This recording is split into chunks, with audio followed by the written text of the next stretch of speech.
लीजिए सुनिए मुंशी प्रेमचंद के उपन्यास रंगभूमि के चौथे भाग का वाचन मेरी यानी समीर गोस्वामी की आवाज में। चंचल प्रकृति बालकों के लिए अंधे विनोद की वस्तु हुआ करते हैं। सूरदास को उनकी निर्दयी बाल क्रीड़ाओं से इतना कष्ट होता था कि वो मुंह अंधेरे घर से निकल पड़ता और चिराग जलने के बाद लौटता। जिस दिन उसे जाने में देर होती उस दिन विपत्ति में पड़ जाता था।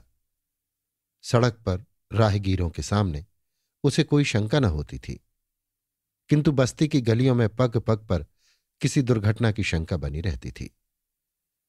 कोई उसकी लाठी छीनकर भागता, कोई कहता सूरदास सामने गड्ढा है, बाईं तरफ हो जाओ।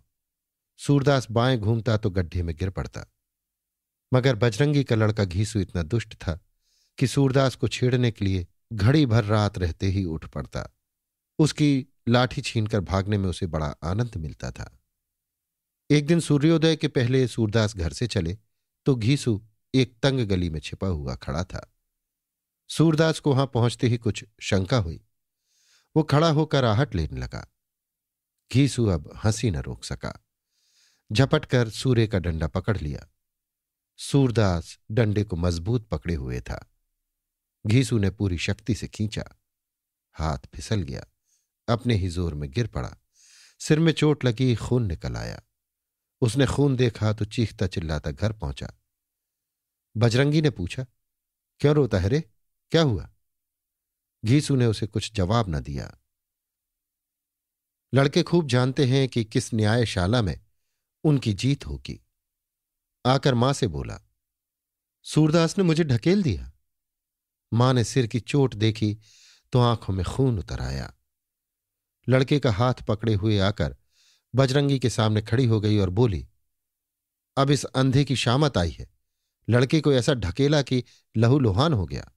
उसकी इतनी हिम्मत, रुपए का घमंड उतार दूंगी। बजरंगी ने शांत भाव से कहा, इसी ने कुछ छेड़ा होगा। वो बेचारा तो इससे आप अपनी जान छिपाता फिरता है।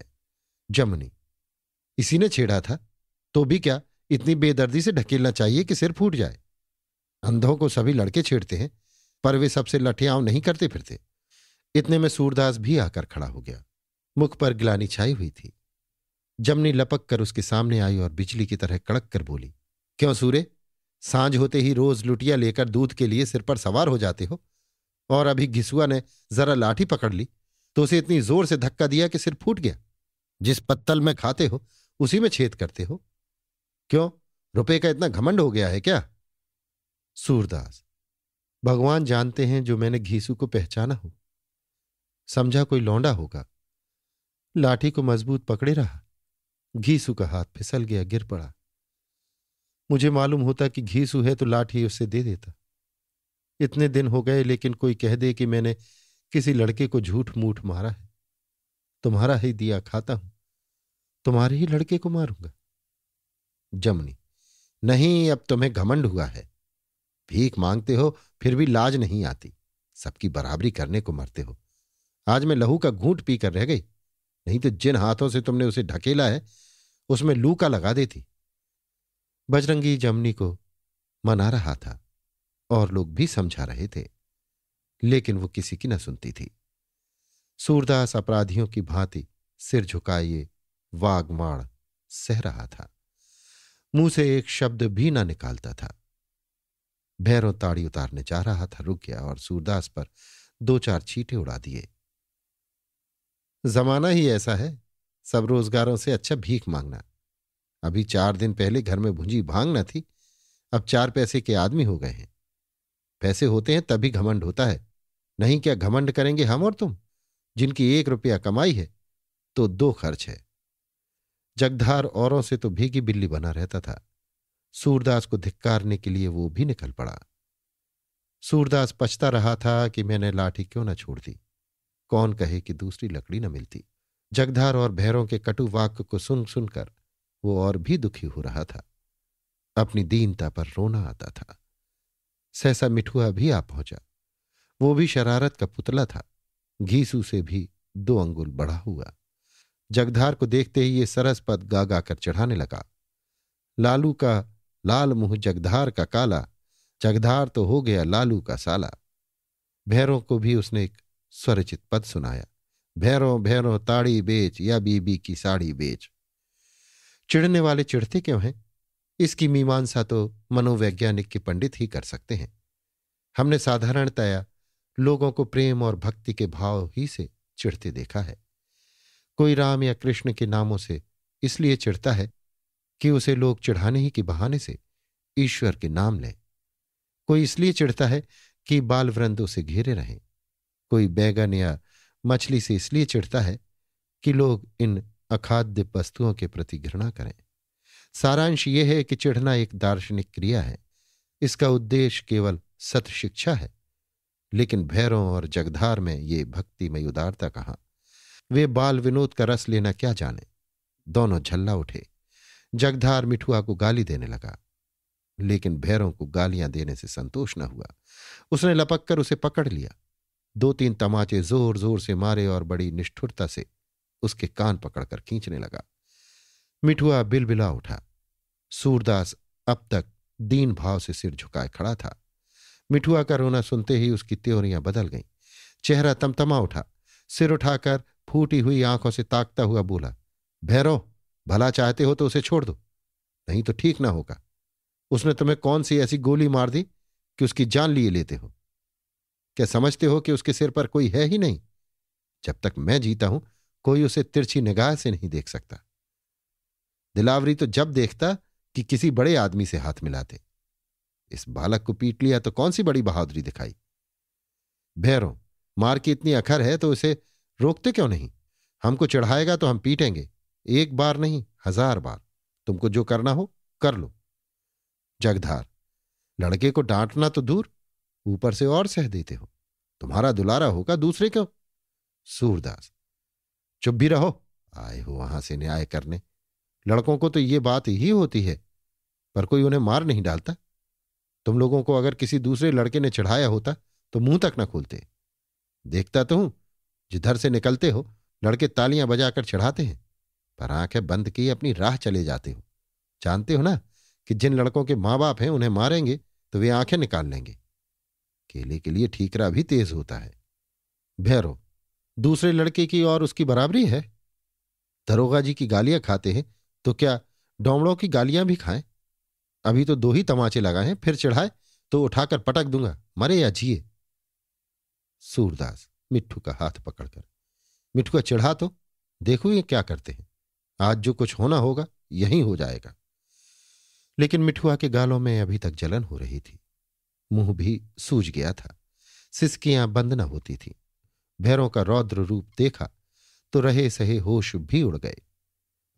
जब बहुत बढ़ावे देने पर भी उसका मुंह न खुला तो सूरदास ने झुंझलाकर कहा, अच्छा मैं ही चढ़ाता हूं, देखूं मेरा क्या बना लेते हो। यह कहकर उसने लाठी मजबूत पकड़ ली और बार बार उसी पद की रट लगाने लगा, मानो कोई बालक अपना सबक याद कर रहा हो। भैरों भैरों ताड़ी बेच या बीबी की साड़ी बेच। एक ही सांस में उसने कई बार यही रट लगाई। भैरों कहाँ तो क्रोध से उन्मत्त हो रहा था, कहाँ सूरदास का ये बाल हठ देखकर हंस पड़ा और लोग भी हंसने लगे। अब सूरदास को ज्ञात हुआ कि मैं कितना दीन और बेकस हूं। मेरे क्रोध का ये सम्मान है। मैं सबल होता तो मेरा क्रोध देखकर ये लोग थर थर कांपने लगते, नहीं तो खड़े खड़े हंस रहे हैं। समझते हैं कि हमारा कर ही क्या सकता है। भगवान ने इतना अपंग न बना दिया होता तो क्यों ये दुर्गत होती। ये सोचकर हठात उसे रोना आ गया। बहुत जब्त करने पर भी आंसू न रुक सके। बजरंगी ने भैरव और जगधार दोनों को धिक्कारा। क्या अंधे से हेकड़ी जताते हो, शर्म नहीं आती? एक तो लड़की का तमाचों से मुंह लाल कर दिया, उस पर और गरजते हो। वो भी तो लड़का ही है, गरीब का है तो क्या हुआ? जितना लाड़ प्यार उसका होता है उतना भले घरों के लड़कों का भी नहीं होता है। जैसे और सब लड़के चढ़ाते हैं वो भी चढ़ाता है, इसमें इतना बिगड़ने की क्या बात है? जमनी की ओर देखकर, ये सब तेरे कारण हुआ। अपने लौंडे को डांटती नहीं, बेचारे अंधे पर गुस्सा उतारने चली है। जमनी सूरदास का रोना देखकर सहम गई थी। जानती थी दीन की हाय कितनी मोटी होती है। लज्जित होकर बोली, मैं क्या जानती थी कि जरा सी बात का इतना बखेड़ा हो जाएगा। आ बेटा मिट्ठू, चल बछवा पकड़ ले तो दूध दूं। दुलारे लड़के तिनके की मार भी नहीं सह सकते। मिट्ठू दूध की पुचकार से भी शांत न हुआ तो जमनी ने आकर उसके आंसू पोंछे और गोद में उठाकर घर ले गई। उसे क्रोध जल्द आता था, पर जल्द ही पिघल भी जाती थी। मिट्ठू तो उधर गया, भैरों और जगधार भी अपनी अपनी राह चले, पर सूरदास सड़क की ओर न गया। अपनी झोपड़ी में जाकर अपनी बेकसी पर रोने लगा। अपने अंधेपन पर आज उसे जितना दुख हो रहा था उतना और कभी न हुआ था। सोचा, मेरी ये दुर्गत इसलिए न है कि अंधा हूं, भीख मांगता हूं। मसक्कत की कमाई खाता होता तो मैं भी गर्दन उठाकर न चलता, मेरा भी आदर मान होता। क्यों चिऊंटी की भांति पैरों के नीचे मसला जाता। आज भगवान ने अपंग न बना दिया होता तो क्या दोनों आदमी लड़के को मारकर हंसते हुए चले जाते, एक एक की गर्दन मरोड़ देता। बजरंगी से क्यों नहीं कोई बोलता। घिसुआ ने भैरों की ताड़ी का मटका फोड़ दिया था, कई रुपए का नुकसान हुआ, लेकिन भैरों ने चूं तक न की। जगधार को उसके मारे घर से निकलना मुश्किल है। अभी 10 ही 5 दिनों की बात है, उसका खोंचा उलट दिया था। जगधार ने चूं तक न की। जानते हैं ना कि जरा भी गर्म हुए कि बजरंगी ने गर्दन पकड़ी। ना जाने उस जन्म में ऐसे कौन से अपराध किए थे जिसकी ये सजा मिल रही है। लेकिन भीख न मांगू तो खाऊं क्या, और फिर जिंदगी पेट ही पालने के लिए थोड़े ही है, कुछ आगे के लिए भी तो करना है। नहीं, इस जन्म में तो अंधा हूं ही, उस जन्म में इससे भी बड़ी दुर्दशा होगी। पितरों का ऋण सिर सवार है। गया जी में उनका श्राद्ध न किया तो वे भी क्या समझेंगे कि मेरे वंश में कोई है। मेरे साथ तो कुल का अंत ही है। मैं ये ऋण न चुकाऊंगा तो और कौन लड़का बैठा हुआ है जो चुका देगा। कौन उद्यम करूं। किसी बड़े आदमी के घर पंखा खींच सकता हूं, लेकिन ये काम भी तो साल भर में 4 ही महीने रहता है, बाकी महीने क्या करूंगा। सुनता हूं अंधे कुर्सी मोढ़े दरी टाट बुन सकते हैं, पर यह काम किससे सीखूं। कुछ भी हो, अब भीख न मांगूंगा। चारों ओर से निराश होकर सूरदास के मन में विचार आया कि इस जमीन को क्यों न बेच दूं। इसके सिवा अब मुझे और कोई सहारा नहीं है। कहां तक बाप दादों के नाम को रोऊं। साहब उसे लेने को मुंह फैलाए हुए हैं, दाम भी अच्छा दे रहे हैं, उन्हीं को दे दूं। 4-5 हजार बहुत होते हैं। अपने घर सेठ की तरह बैठा हुआ चैन की बंसी बजाऊंगा। 4 आदमी घेरे रहेंगे, मोहल्ले में अपना मान होने लगेगा। ये ही लोग जो आज मुझ पर रौब जमा रहे हैं मेरा मुंह जोहेंगे, मेरी खुशामद करेंगे।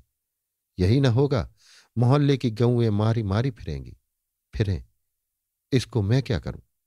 जब तक निभ सका निभाया, अब नहीं निभता तो क्या करूं। जिनकी गायें चरती हैं कौन मेरी बात पूछते हैं। आज कोई मेरी पीठ पर खड़ा हो जाता तो भैरों मुझे रुलाकर यों मूंछों पर ताव देता हुआ न चला जाता। जब इतना भी नहीं है तो मुझे क्या पड़ी है कि दूसरों के लिए मरूं। जी से जहान है, जब आबरू ही न रही तो जीने पर धिक्कार है। मन में ये विचार करके सूरदास अपनी झोपड़ी से निकला और लाठी टेकता हुआ गोदाम की तरफ चला। गोदाम के सामने पहुंचा तो दयागिरी से भेंट हो गई। उन्होंने पूछा, इधर कहाँ चले सूरदास, तुम्हारी जगह तो पीछे छूट गई। सूरदास, जरा इन्हीं मियाँ साहब से कुछ बातचीत करनी है। दयागिरी, क्या इसी जमीन के बारे में। सूरदास, हाँ, मेरा विचार है कि यह जमीन बेचकर कहीं तीर्थ यात्रा करने चला जाऊं। इस मोहल्ले में अब निबाह नहीं है। दयागिरी, सुना आज भैरव तुम्हें मारने की धमकी दे रहा था। सूरदास, मैं तरह न दे जाता तो उसने मार ही दिया था।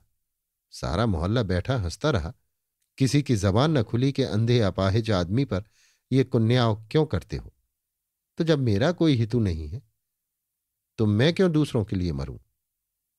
दयागिरी, नहीं सूरे, मैं तुम्हें जमीन बेचने की सलाह न दूंगा। धर्म का फल इस जीवन में नहीं मिलता।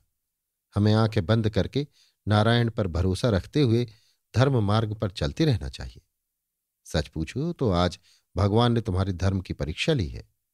संकट ही में धीरज और धर्म की परीक्षा होती है। देखो, गुसाई जी ने कहा है, आपत्ति काल परखिए चारी, धीरज धर्म मित्र अरुनारी। जमीन पड़ी है, पड़ी रहने दो, गौएं चरती हैं।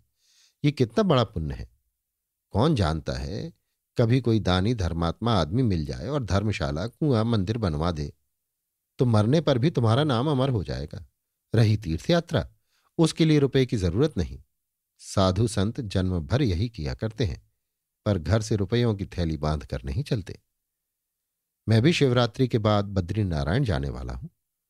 हमारा तुम्हारा साथ हो जाएगा। रास्ते में तुम्हारी एक कौड़ी न खर्च होगी, इसका मेरा जिम्मा है। सूरदास, नहीं बाबा, अब ये कुन्याव नहीं सहा जाता। भाग्य में धर्म करना नहीं लिखा हुआ है तो कैसे धर्म करूं? जरा इन लोगों को भी तो मालूम हो जाए कि सूर्य भी कुछ है।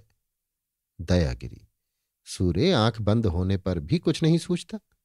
ये अहंकार है, इसे मिटाओ, नहीं तो ये जन्म भी नष्ट हो जाएगा। यही अहंकार सब पापों का मूल है।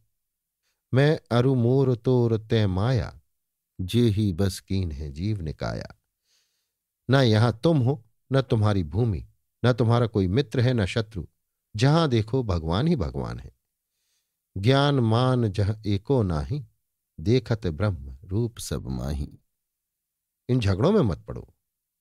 सूरदास, बाबा जी, जब तक भगवान की दया न होगी, भक्ति और वैराग किसी पर मन न जमेगा। इस घड़ी मेरा हृदय रो रहा है, उसमें उपदेश और ज्ञान की बातें नहीं पहुंच सकती। गीली लकड़ी खरात पर नहीं चढ़ती। दयागिरी, पछताओगे और क्या। ये कहकर दयागिरी अपनी राह चले गए। वो नित्य गंगा स्नान को जाया करते थे। उनके जाने के बाद सूरदास ने अपने मन में कहा, ये भी मुझी को ज्ञान का उपदेश करते हैं। दीनों पर उपदेश का भी दांव चलता है। मोटों को कोई उपदेश नहीं करता, वहां तो जाकर ठकुर सुहाती करने लगते हैं। मुझे ज्ञान सिखाने चले हैं। दोनों जून भोजन मिल जाता है ना, एक दिन न मिले तो सारा ज्ञान निकल जाए। वेग से चलती हुई गाड़ी रुकावटों को फांद जाती है। सूरदास समझाने से और भी जिद पकड़ गया। सीधे गोदाम के बरामदे में जाकर रुका। इस समय यहां बहुत से चमार जमा थे। खालों की खरीद हो रही थी। चौधरी ने कहा, आओ सूरदास, कैसे चले? सूरदास इतने आदमियों के सामने अपनी इच्छा न प्रकट कर सका। संकोच ने उसकी जबान बंद कर दी। बोला, कुछ नहीं, ऐसे ही चला आया। ताहिर, साहब इनसे पीछे वाली जमीन मांगते हैं। मुंह मांगे दाम देने को तैयार हैं, पर ये किसी तरह राजी नहीं होते। उन्होंने खुद समझाया, मैंने कितनी मिन्नत की, लेकिन इनके दिल में कोई बात जमती ही नहीं। लज्जा अत्यंत निर्लज्ज होती है। अंतिम काल में भी जब हम समझते हैं कि उसकी उल्टी सांसें चल रही हैं, वो सहसा चैतन्य हो जाती है और पहले से भी अधिक कर्तव्यशील हो जाती है। हम दुरावस्था में पड़कर किसी मित्र से सहायता की याचना करने को घर से निकलते हैं, लेकिन मित्र से आंखें चार होते ही लज्जा हमारे सामने आकर खड़ी हो जाती है और हम इधर उधर की बातें करके लौट आते हैं। यहां तक कि हम एक शब्द भी ऐसा मुंह से नहीं निकलने देते जिसका भाव हमारी अंतर्वेदना का द्योतक हो। ताहिर अली की बातें सुनते ही सूरदास की लज्जा ठट्ठा मारती हुई बाहर निकल आई। बोला, मियाँ साहब, वो जमीन तो बाप दादों की निशानी है।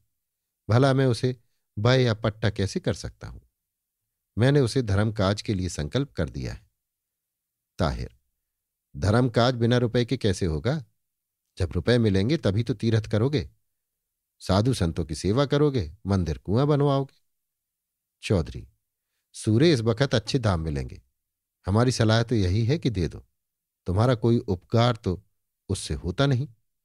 सूरदास, मोहल्ले भर की गऊएं चरती हैं, क्या इससे पुण्य नहीं होता? गौ की सेवा से बढ़कर और कौन पुण्य का काम है? ताहिर, अपना पेट पालने के लिए तो भीख मांगते फिरते हो, चले हो दूसरों के साथ पुण्य करने। जिनकी गायें चरती हैं वे तो तुम्हारी बात भी नहीं पूछते। एहसान मानना तो दूर रहा, इस धर्म के पीछे तुम्हारी ये दशा हो रही है, नहीं तो ठोकरें न खाते फिरते। ताहिर अली खुद बड़े दीनदार आदमी थे, पर अन्य धर्मों की अवहेलना करने में उन्हें संकोच न होता था। वास्तव में वो इस्लाम के सिवा और किसी धर्म को धर्म ही नहीं समझते थे। सूरदास ने उत्तेजित होकर कहा, मियाँ साहब, धर्म एहसान के लिए नहीं किया जाता, नेकी करके दरिया में डाल देना चाहिए। ताहिर, पछताओगे और क्या। साहब से जो कुछ कहोगे वही करेंगे। तुम्हारे लिए घर बनवा देंगे, माहवार गुजारा देंगे, मिठुआ को किसी मदरसे में पढ़ने को भेज देंगे, उसे नौकर रखा देंगे, तुम्हारी आंखों की दवा करा देंगे। मुमकिन है सूझने लगे, आदमी बन जाओगे, नहीं तो धक्के खाते रहोगे। सूरदास पर और किसी प्रलोभन का असर तो न हुआ। हां, दृष्टि लाभ की संभावना ने जरा नरम कर दिया। बोला, क्या जन्म के अंधों की दवा भी हो सकती है? ताहिर, तुम जन्म के अंधे हो क्या? तब तो मजबूरी है, लेकिन वो तुम्हारे आराम के इतने सामान जमा कर देंगे कि तुम्हें आंखों की जरूरत ही ना रहेगी। सूरदास, साहब बड़ी नामूसी होगी, लोग चारों ओर से धिक्कारने लगेंगे। चौधरी, तुम्हारी जायदाद है, बै करो चाहे पट्टा लिखो, किसी दूसरे को दखल देने की क्या मजाल है। सूरदास, बाप दादों का नाम तो नहीं डुबाया जाता। मूर्खों के पास युक्तियां नहीं होती, युक्तियों का उत्तर वे हट से देते हैं। युक्ति कायल हो सकती है, नरम हो सकती है, भ्रांत हो सकती है, हट को कौन कायल करेगा। सूरदास की जिद से ताहिर अली को क्रोध आ गया। बोले, तुम्हारी तकदीर में भीख मांगना लिखा है तो कोई और क्या कर सकता है। इतने बड़े आदमियों से अभी पाला नहीं पड़ा है, अभी खुशामद कर रहे हैं, मुआवजा देने पर तैयार हैं, लेकिन तुम्हारा मिजाज नहीं मिलता। और वही जब कानूनी दांव पेच खेलकर जमीन पर कब्जा कर लेंगे, 200-400 रुपए बराए नाम मुआवजा दे देंगे तो सीधे हो जाओगे। मोहल्ले वालों पर भूले बैठे हो, पर देख लेना जो कोई पास भी फटके। साहब ये जमीन लेंगे जरूर, चाहे खुशी से दो चाहे रोकर। सूरदास ने गर्व से उत्तर दिया, खां साहब, अगर जमीन जाएगी तो इसके साथ मेरी जान भी जाएगी। ये कहकर उसने लकड़ी संभाली और अपने अड्डे पर आ बैठा। उधर दयागिर ने जाकर नायक राम से ये समाचार कहा। बजरंगी भी बैठा था। ये खबर सुनते ही दोनों के होश उड़ गए। सूरदास के बल पर वो दोनों उछलते रहे। उस दिन ताहिर अली से कैसी बातें की और आज सूरदास ही ने धोखा दिया। बजरंगी ने चिंतित होकर कहा, अब क्या करना होगा पंडित जी, बताओ। नायक राम, करना क्या है, जैसा किया है वैसा भोगना होगा। जाकर अपनी घरवाली से पूछो, उसी ने आज आग लगाई थी। जानते तो हो कि सूर्य मिठुआ पर जान देता है, फिर क्यों भैरों की मरम्मत नहीं की। मैं होता तो कभी भैरों को 2-4 खरी खोटी सुनाए बिना न जाने देता, और नहीं तो दिखावे के लिए सही। उस बेचारी को भी मालूम हो जाता कि मेरी पीठ पर है कोई। आज उसे बड़ा रंज हुआ है, नहीं तो जमीन बेचने का कभी उसे ध्यान ही ना आया था। बजरंगी, अरे तो अब कोई उपाय निकालोगे या बैठकर पिछली बातों के नाम को रोएं। नायक राम, उपाय यही है कि आज सूर्य आए तो चलकर उसके पैरों पर गिरो, उसे दिलासा दो, जैसे राजी हो वैसे राजी करो, दादा भैया करो, मान जाए तो अच्छा, नहीं तो साहब से लड़ने के लिए तैयार हो जाओ। उनका कब्जा ना होने दो, जो कोई जमीन के पास आए मारकर भगा दो। मैंने तो यही सोच रखा है। आज सूर्य को अपने हाथ से बना के दूधिया पिलाऊंगा और मिठुआ को भरपेट मिठाइयां खिलाऊंगा। जब न मानेगा तो देखी जाएगी। बजरंगी, जरा मियाँ साहब के पास क्यों नहीं चले चलते। सूरदास ने उससे न जाने क्या क्या बातें की हों। कहीं लिखा पढ़ी कराने को कहा आया हो तो फिर चाहे कितनी ही आरजू विनती करोगे, कभी अपनी बात न पलटेगा। नायक राम, मैं उस मुंशी के द्वार पर न जाऊंगा, उसका मिजाज और भी आसमान पर चढ़ जाएगा। बजरंगी, नहीं पंडा जी, मेरी खातिर से जरा चले चलो। नायक राम आखिर राजी हुए। दोनों आदमी ताहिर अली के पास पहुंचे। वहां इस वक्त सन्नाटा था। खरीद का काम हो चुका था, चमार चले गए थे। ताहिर अली अकेले बैठे हुए हिसाब किताब लिख रहे थे। मीजान में कुछ फर्क पड़ता था, बार बार जोड़ते थे पर भूल पर निगाह न पहुंचती थी। सहसा नायक राम ने कहा, कहिए मुंशी जी, आज सूरी से क्या बातचीत हुई। ताहिर, आहा, आइए पंडा जी, मुआफ कीजिएगा, मैं जरा मीजान लगाने में मसरूफ था। इस मोढ़े पर बैठिए। सूर्य से कोई बात तय न होगी, उसकी तो शामतें आई हैं। आज तो धमकी देकर गया है कि जमीन के साथ मेरी जान भी जाएगी। गरीब आदमी है, मुझे उस पर तरस आता है। आखिर यही होगा कि साहब किसी कानून की रूह से जमीन पर काबिज हो जाएंगे। कुछ मुआवजा मिला तो मिला, नहीं तो उसकी भी उम्मीद नहीं।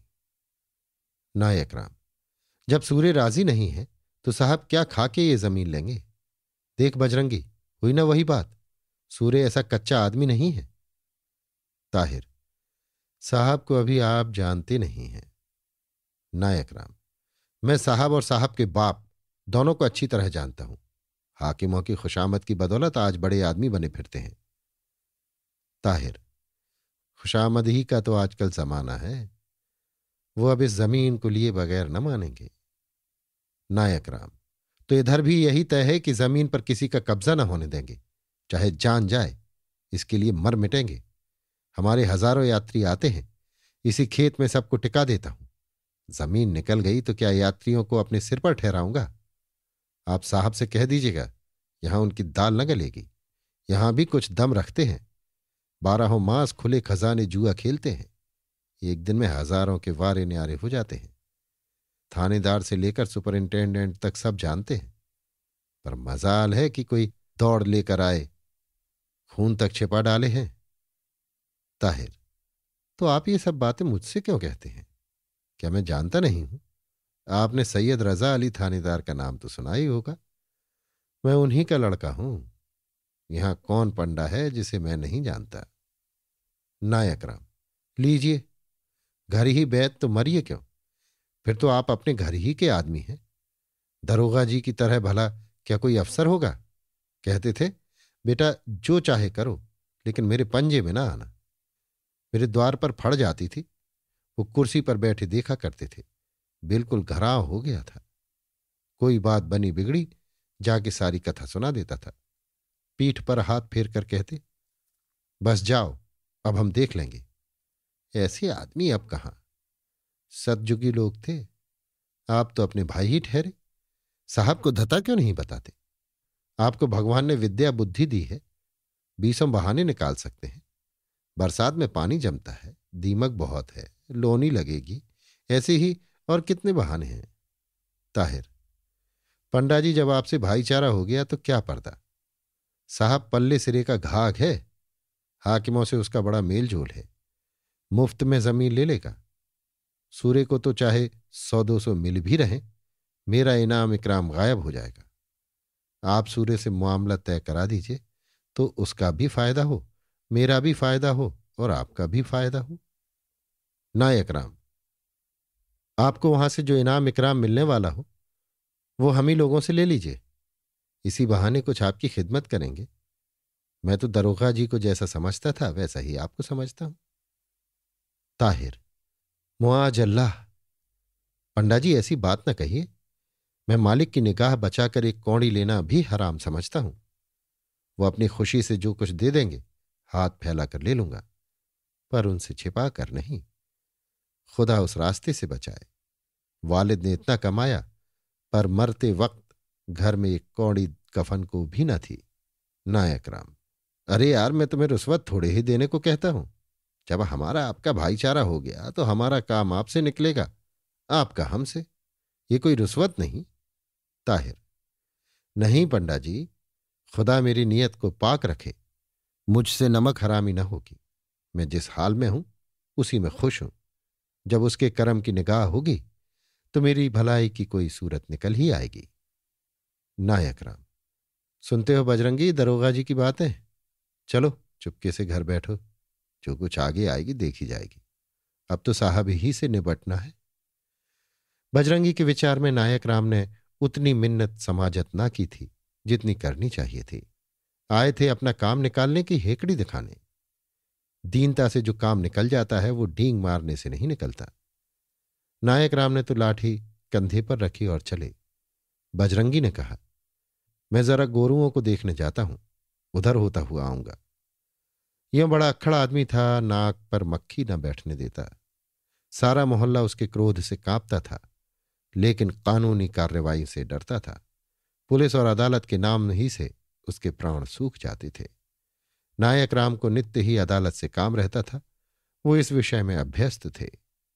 बजरंगी को अपनी जिंदगी में कभी गवाही देने की भी नौबत न आई थी। नायक राम के चले जाने के बाद ताहिर अली भी घर गए, पर बजरंगी वहीं आसपास टहलता रहा कि वो बाहर निकले हैं तो अपना दुखड़ा सुनाऊं। ताहिर अली के पिता पुलिस विभाग में कांस्टेबल से थानेदारी के पद तक पहुंचे थे। मरते समय कोई जायदाद तो न छोड़ी, यहां तक कि उनकी अंतिम क्रिया कर्ज से की गई, लेकिन ताहिर अली के सिर पर 2 विधवाओं और उनकी संतानों का भार छोड़ गए। उन्होंने 3 शादियां की थी। पहली स्त्री से ताहिर अली थे, दूसरी से माहिर अली और जाहिर अली, और तीसरी से जाबिर अली। ताहिर अली धैर्यशील और विवेकी मनुष्य थे। पिता का देहांत होने पर साल भर तक तो रोजगार की तलाश में मारे मारे फिरे। कहीं मवेशी खाने की मुहर्रिरी मिल गई, कहीं किसी दवा बेचने वाले के एजेंट हो गए, कहीं चुंगी घर के मुंशी का पद मिल गया। इधर कुछ समय से मिस्टर जॉन सेवक के यहां स्थायी रूप से नौकर हो गए थे। उनके आचार विचार अपने पिता से बिल्कुल निराले थे। रोजा नमाज के पाबंद और नियत के साफ थे। हराम की कमाई से कोसों भागते थे। उनकी मां तो मर चुकी थी, पर दोनों विमाताएं जीवित थीं। विवाह भी हो चुका था। स्त्री के अतिरिक्त एक लड़का था, साबिर अली, और एक लड़की, नसीमा। इतना बड़ा कुटुंब था और 30 रुपए मासिक आय। इस महंगी के समय में, जबकि इससे पंचगुनी आमदनी में सुचारू रूप से निर्वाह नहीं होता, उन्हें बहुत कष्ट झेलने पड़ते थे। पर नीयत खोटी न होती थी। ईश्वर भीरुता उनके चरित्र का प्रधान गुण थी। घर में पहुंचे तो माहिर अली बैठा पढ़ रहा था। जाहिर और जाबिर मिठाई के लिए रो रहे थे और साबिर आंगन में उछल उछल कर बाजरे की रोटियां खा रहा था। ताहिर अली तख्त पर बैठ गए और दोनों छोटे भाइयों को गोद में उठाकर चुप कराने लगे। उनकी बड़ी विमाता ने, जिनका नाम जैनब था, द्वार पर खड़ी होकर नायक राम और बजरंगी की बातें सुनी थी। बजरंगी 10 ही 5 कदम चला था कि माहिर अली ने पुकारा, सुनो जी, वो आदमी जरा यहां आना, तुम्हें अम्मा बुला रही हैं। बजरंगी लौट पड़ा, कुछ आस बंधी, आकर फिर बरामदे में खड़ा हो गया। जैनब टाट के पर्दे की आड़ में खड़ी थी। पूछा, क्या बात थी जी? बजरंगी, वही जमीन की बातचीत थी। साहब इसे लेने को कहते हैं। हमारी गुजर बसर इसी जमीन से होती है। मुंशी जी से कह रहा हूं, किसी तरह इस झगड़े को मिटा दीजिए। नजर नियाज देने को भी तैयार हूं, मुदा मुंशी जी सुनते ही नहीं। जैनब, सुनेंगे क्यों नहीं? सुनेंगे ना तो गरीबों की हाय किस पर पड़ेगी? तुम भी तो गंवार आदमी हो, उनसे क्या कहने गए? ऐसी बातें मर्दों से कहने की थोड़ी ही होती हैं। हमसे कहते, हम तय करा देते। जाबिर की मां का नाम था रकिया। वो भी आकर खड़ी हो गई। दोनों महिलाएं साय की तरह साथ साथ रहती थीं। दोनों के भाव एक, दिल एक, विचार एक। सौतेन का जलापा नाम को न था, बहनों का सा प्रेम था। बोली, और क्या, भला ऐसी बातें मर्दों से की जाती हैं? बजरंगी, माताजी, मैं गंवार आदमी, इसका हाल क्या जानूं। अब आप ही तय करा दीजिए। गरीब आदमी हूं, बाल बच्चे जिएंगे। जैनब, सच सच कहना, ये मामला दब जाए तो कहां तक दोगे? बजरंगी, बेगम साहब 50 रुपए तक देने को तैयार हूं। जैनब, तुम भी गजब करते हो। 50 रुपए ही में इतना बड़ा काम निकालना चाहते हो? रकिया धीरे से, बहन कहीं बिधक न जाए। बजरंगी, क्या करूं बेगम साहब, गरीब आदमी हूं। लड़कों को दूध दही जो कुछ हुक्म होगा खिलाता रहूंगा, लेकिन नगद तो इससे ज्यादा मेरा किया ना होगा। रकिया, अच्छा तो रुपयों का इंतजाम करो, खुदा ने चाहा तो सब तय हो जाएगा। जैनब धीरे से, रकिया, तुम्हारी जल्दबाजी से मैं आजिज हूं। बजरंगी, मां जी, ये काम हो गया तो सारा मोहल्ला आपका जस गाएगा। जैनब, मगर तुम तो 50 रुपए से आगे बढ़ने का नाम ही नहीं लेते। इतने तो साहब ही दे देंगे, फिर गुनाह बेलज्जत क्यों किया जाए? बजरंगी, मां जी, आपसे बाहर थोड़े ही हूं, 10-5 रुपए और जुटा दूंगा। जैनब, तो कब तक रुपए आ जाएंगे? बजरंगी, बस 2 दिन की मोहलत मिल जाए, तब तक मुंशी जी से कह दीजिए, साहब से कहें सुने। जैनब, वाह महतो, तुम तो बड़े होशियार निकले। सैंत ही में काम निकालना चाहते हो? पहले रुपए लाओ, फिर तुम्हारा काम ना हो तो हमारा जिम्मा। बजरंगी दूसरे दिन आने का वादा करके खुश खुश चला गया तो जैनब ने रकिया से कहा, तुम बेसब्र हो जाती हो। अभी चमारों से 2 पैसे फी खाल लेने पर तैयार हो गई। मैं 2 आने लेती और वे खुशी से देते। यही अहीर पूरे 100 गिनकर जाता। बेसब्री से गरजमंद चौकन्ना हो जाता है, समझता है शायद हमें बेवकूफ बना रही हैं। जितनी ही देर लगाओ, जितनी बेरुखी से काम लो, उतना ही एतबार बढ़ता है। रकिया, क्या करूं बहन, मैं डरती हूं कि कहीं बहुत सख्ती से निशाना खता न कर जाए। जैनब, वही रुपए जरूर लाएगा। ताहिर को आज ही से भरना शुरू कर दो। बस अजाब का खौफ दिलाना चाहिए, उन्हें हत्थे चढ़ाने का यही ढंग है। रकिया, और कहीं साहब ना माने तो? जैनब, तो कौन हमारे ऊपर नालिश करने जाता है? ताहिर अली खाना खाकर लेटे थे कि जैनब ने आकर कहा, साहब दूसरों की जमीन क्यों लिए लेते हैं? बेचारे रोते फिरते हैं। ताहिर, मुफ्त थोड़े ही लेना चाहते हैं, उसका माकूल मुआवजा देने पर तैयार हैं। जैनब, ये तो गरीबों पर जुल्म है। रकिया, जुल्म ही नहीं, अजाब है। भैया तुम साहब से साफ साफ कह दो, मुझे इस अजाब में न डालिए। खुदा ने मेरे आगे भी बाल बच्चे दिए हैं, न जाने कैसी पड़े कैसी न पड़े, मैं ये अजाब सिर पर न लूंगा। जैनब, गंवार तो है ही, तुम्हारे ही सिर हो जाए। तुम्हें साफ कह देना चाहिए कि मैं मोहल्ले वालों से दुश्मनी मोल न लूंगा, जान जोखिम की बात है। रकिया, जान जोखिम तो है ही, ये गंवार किसी के नहीं होते। ताहिर, क्या आपने भी कुछ अफवाह सुनी है? रकिया, हाँ, ये सब चमार आपस में बातें करते जा रहे थे कि साहब ने जमीन ली तो खून की नदी बह जाएगी। मैंने तो जब से सुना है होश उड़े जा रहे हैं। जैनब, होश उड़ने की बात ही है। ताहिर, मुझे सब नाहक बदनाम कर रहे हैं, मैं लेने में न देने में। साहब ने उस अंधे से जमीन की निस्बत बातचीत करने का हुक्म दिया था। मैंने हुक्म की तामील की, जो मेरा फर्ज था। लेकिन ये अहमक यही समझ रहे हैं कि मैंने ही साहब को इस जमीन की खरीदारी पर आमादा किया है। हालांकि खुदा जानता है मैंने कभी उनसे इसका जिक्र ही नहीं किया। जैनब, मुझे बदनामी का खौफ तो नहीं है, हां खुदा के कहर से डरती हूं। बेकसों की आह क्यों सिर पर लो? ताहिर, मेरे ऊपर क्यों अजाब पड़ने लगा? जैनब, और किसके ऊपर पड़ेगा बेटा? यहां तो तुम ही हो, साहब तो नहीं बैठे। वो तो भुस में आग लगाकर दूर से तमाशा देखेंगे। आई गई तो तुम्हारे सिर जाएगी। इस पर कब्जा तुम्हें करना पड़ेगा। मुकदमे चलेंगे तो पैरवी तुम्हें करनी पड़ेगी। ना भैया, मैं इस आग में नहीं कूदना चाहती। रकिया, मेरे मैके में एक कारिंदे ने किसी काश्तकार की जमीन निकाल ली थी। दूसरे ही दिन जवान बेटा उठ गया, किया उस जमींदार ही के हुक्म से, मगर बला आई उस गरीब के सिर। दौलत वालों पर अजाब भी नहीं पड़ता, उसका वार भी गरीबों पर ही पड़ता है। हमारे बच्चे रोज ही नजर और आसेब की चपेट में आते रहते हैं, पर आज तक कभी नहीं सुना कि किसी अंग्रेज के बच्चे को नजर लगी हो। उन पर बलैयात का असर ही नहीं होता। ये पते की बात थी। ताहिर अली को भी इसका तजुर्बा था। उनके घर के सभी बच्चे गंडों और तावीजों से मढ़े हुए थे। उस पर भी आए दिन झाड़ फूंक और राय नोन की जरूरत पड़ा ही करती थी। धर्म का मुख्य स्तंभ भय है।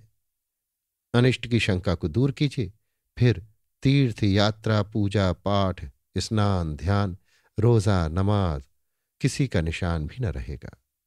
मस्जिदें खाली नजर आएंगी और मंदिर वीरान। ताहिर अली को भय ने परास्त कर दिया। स्वामी भक्ति और कर्तव्य पालन का भाव ईश्वरीय कोप का प्रतिकार न कर सका। अभी आप सुन रहे थे मुंशी प्रेमचंद के लिखे उपन्यास रंगभूमि के चौथे भाग का वाचन मेरी यानी समीर गोस्वामी की आवाज में।